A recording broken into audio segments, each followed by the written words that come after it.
How does the mother tiger safely manage to ferry all of the 3 cubs across the mountain river without leaving the naughty one alone with a sibling?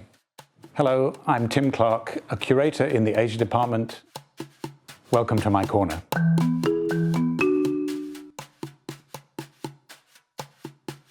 When I first saw this painting, I didn't know what this subject was. It was only later, when I was talking to a professor in Japan, that he told me it's a classical Chinese subject. It was in fact a Chinese writer called Zhu Mi, who first recorded this subject in a text of the 13th century, the late Song Dynasty in China. So even though this is an ancient Chinese subject, the painting was actually made in Japan in the late 18th century by an artist called Maruyama Ōkyo. Okyo was a major figure in Japanese painting at the time and revolutionized Japanese painting in some very important ways, some of which are visible in the screen. The first is the sense of deep space in the composition, the sense that the water is actually flowing towards us, taking us into the space of the painting. And another thing is the sense of lively observation of these tigers and their behavior, this sense of naturalism which Okyo brings to his works. We know that Okyo drew from life and encouraged his pupils to do so, and very close sense of observation in which we see a snarling tiger, a tiger carrying its young across the river, and then sitting contentedly on the far bank, licking its paws. But it's quite likely that Okyo never saw a live tiger, because there were no live tigers in Japan. So there's probably a sense in which he's closely observing the behavior of cats and then projecting that onto his grand subject of tigers. But we have no evidence that Okyo, the painter of this screen, actually ever saw a live tiger. What he did see were hundreds of Chinese paintings of tigers, and that takes us back to China as being this great source of cultural reference for people in Japan at the time. Also coming to Japan were tiger skins. And when people look at Japanese paintings of tigers, they often comment on how the heads are sometimes rather flat.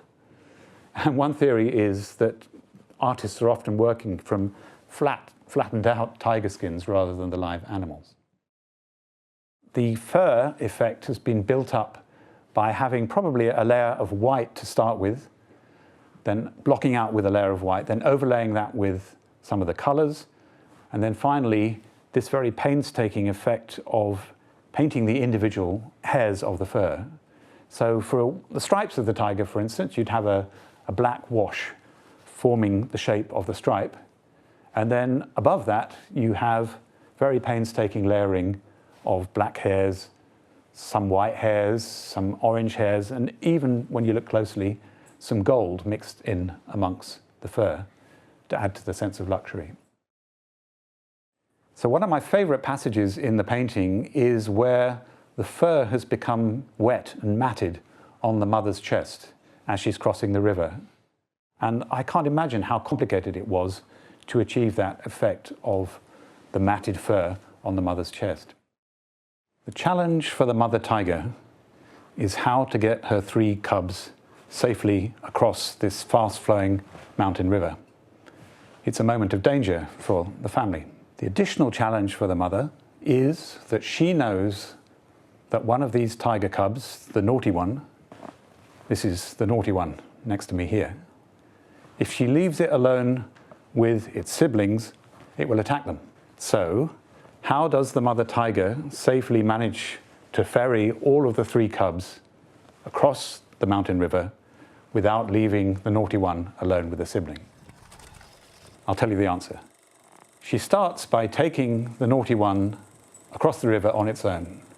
She then goes back without a cub, picks up the second cub, carries it across, leaves it, picks up the naughty one again, carries it back, leaves the naughty one on its own, picks up the third cub, carries it across, and then she can go back and get the naughty one.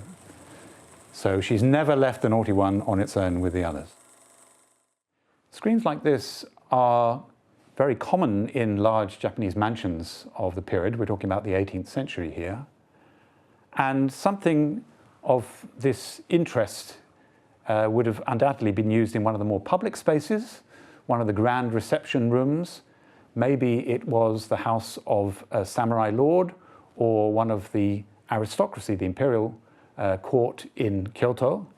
And when you went into a grand reception room, this would be part of the furniture that was greeting you.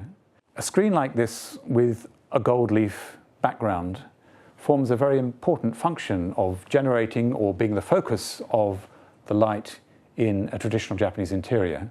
If you think of traditional Japanese palace rooms or temple rooms, often you have the shoji paper doors closed. Sometimes beyond that you have the wooden rain shutters closed.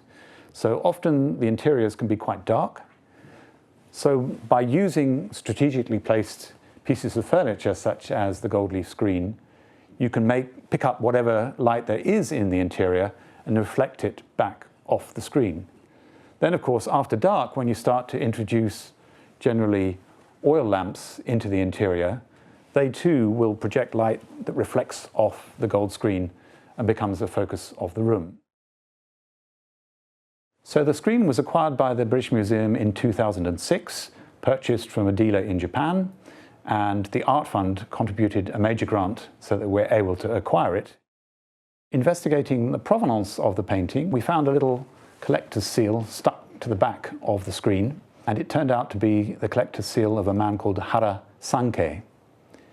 And Hara Sankei was a wealthy industrialist. He married into a family of silk exporters and became extremely wealthy. And he was collecting major works of Japanese art in the early 20th century.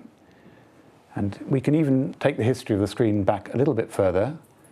It was reproduced in an art magazine. Actually, a photograph unusually was reproduced in the magazine in 1895.